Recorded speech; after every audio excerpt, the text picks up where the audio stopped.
श्रोता प्रेमियों, मैं राम सागर शास्त्री आप लोगों के समक्ष एक प्रसंग रखने जा रहा हूं, सम्राट हर्षवर्धन की कथा।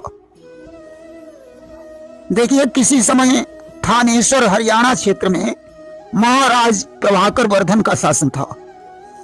प्रभाकर वर्धन न्यायी और धर्मात्मा राजा था। उसकी पत्नी का नाम यशोमती था। यशोमती ने कालांतर में 2 पुत्र और 1 पुत्री को जन्म दिया, जिनमें बड़े पुत्र का नाम राजवर्धन और छोटे पुत्र का नाम हर्षवर्धन था। हर्षवर्धन से छोटी बहन थी जिसका नाम राजश्री था। राजा प्रभाकर वर्धन ने राजश्री का विवाह कन्नौज में गृह बर्मन के साथ कर दिया। राजवर्धन उत्तरापथ पर हूणों के आक्रमण को विफल करने के कार्य में लग गए और हर्षवर्धन शिकार खेलने के प्रेमी थे। अतः एक बार की बात है, वे घोड़े पर सवार होकर शिकार खेलने के लिए जंगल में चले गए कि एक दिवस सो चले शिकारा, सघन विपिन माज्यों पगुधारा। एक बार की बात है, राजकुमार हर्षवर्धन शिकार खेलने के लिए जो एक जंगल में पहुंचे, त्यों ही एक सेवक ने आकर बताया कि राजकुमार, आप शिकार में व्यस्त हैं, घर में बड़ा अनर्थ होने वाला है। तुम्हारे पिता प्रभाकर वर्धन की तबीयत बहुत खराब है। भगवान न करे कोई अनर्थ हो जाए। अब तो पिता की बीमारी का समाचार सुनकर हर्षवर्धन तत्काल वहां से भाग खड़े हुए। उन्होंने प्रसिद्ध वैद्यों के द्वारा उनका इलाज करवाया, परंतु हालत में कोई सुधार नहीं हुआ। हर्षवर्धन विचार करने लगे, वैद्य जी की दवाई से कोई लाभ नहीं हो रहा है। इसका सीधा मतलब है अब पिताजी का बचना नामुमकिन है। हर्षवर्धन ने तुरंत एक दूत को बुलाया और उससे कहा, जितनी जल्दी हो सके उत्तरापथ से हमारे बड़े भाई राजवर्धन को बुला कर लाओ और उन्हें बता देना कि पिताजी गंभीर रूप से बीमार हैं। इधर दूत ने उत्तरापथ के लिए प्रस्थान किया और इधर हर्षवर्धन की माता यशोमती पसारें खा खा कर विलाप करने लगी। सत्य ही कहा गया है कि सारे सुख संसार दिखाए, सजनी सुखी सजन बिन नाई। बादल गरज गरज घिर छाए, खेती हरी झरन बिन नाई। पक्षी पिंजड़े में अकुलाए, सच्ची मौज गगन बिन नाई। जीवन है बस जीवन धन से, जीवन जीवन धन बिन नाई। बिना पति के पत्नी का जीवन निरर्थक है। कहा गया है कि बिना पति सूना है संसार, कि जब लहू पति है तब लहू पत है। बिन पति विपति हजार, बिना पति सूना है संसार। कि पति बिन सूनी मांग, पुत्र बिन है घर सूना। दो मुक्ति के मार्ग, दो बिन है दुख दूना। पत्नी वही भाग्यशाली है जो पति के आगे मर जाए। कहा गया है कि पत्नी वही बड़ी भागिन है जो पति के आगे मरती है। संपूर्ण शास्त्र यह कहते हैं वह भव सागर से तरती है। आज यशोमती ने विचार किया, मेरे पति की मृत्यु बाद में होगी, मैं पहले ही चिता बनाकर जल जाऊंगी। हर्षवर्धन ने माता को बहुत कुछ समझाया, परंतु उन्होंने अपना निर्णय नहीं बदला। प्रभाकर वर्धन के मरने से पहले ही उन्होंने अपने शरीर को अग्नि में भस्मसात कर दिया। हर्षवर्धन अपनी माता के वियोग में बहुत दुखी हो गए। कुछ समय बाद हर्षवर्धन के पिता की भी मृत्यु हो गई। अब तो उनका दुख दूना हो गया।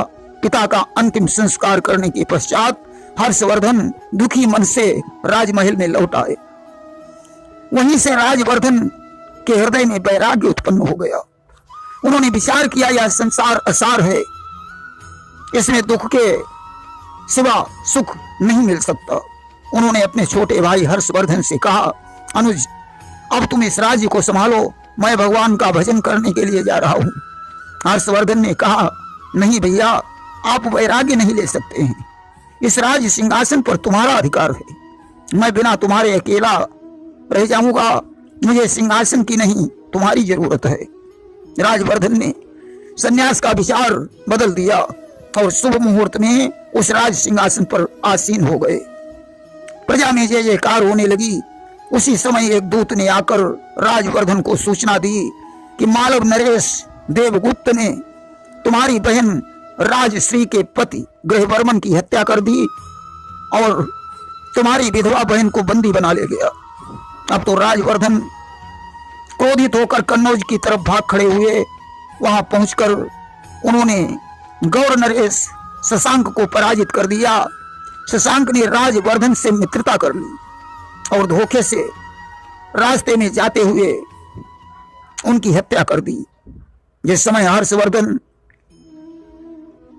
को भाई के वध की सूचना मिली तो उनका खून खौल उठा कि जब एक लहू है दोनों का तो आए क्यों कर जोश नहीं, भाई भाई की विपदा में रह सकता है खामोश नहीं। उन्होंने प्रतिज्ञा की कि लेकर शरण रज आर्य की करता प्रतिज्ञा आज मैं निर्मूल कर दूंगा धरा से अधम गौड़ समाज में। हर्षवर्धन ने विशाल सेना एकत्रित की और उससे लड़ने के लिए चल पड़े। उसी समय उनके सेनापति भंडी ने बताया कि राजश्री जंगल की ओर गई है, दुश्मन उसे छोड़कर भाग गए हैं। हर्षवर्धन अपनी बहन राजश्री की खोज में निकल पड़े। जंगल में हर्षवर्धन को एक भिक्षु मिल गया। हर्षवर्धन ने उससे पूछा, क्या तुमने हमारी बहन को देखा है? भिक्षु ने कहा, राजकुमार शीघ्रात शीघ्र चले जाओ, तुम्हारी बहन जंगल में चिता बना रही है, यदि देर हो गई तो वह जलकर भस्म हो जाएगी। हर्षवर्धन ने अतिशीघ्र वहां प्रस्थान किया। देखा राजश्री चिता बनाकर उसमें कूदने के लिए उद्यत है। हर्षवर्धन सावधान करते हुए बोले कि सावधान करना न तुम, यूं अपना अवसान, आत्मघात से है नहीं कोई पाप महान।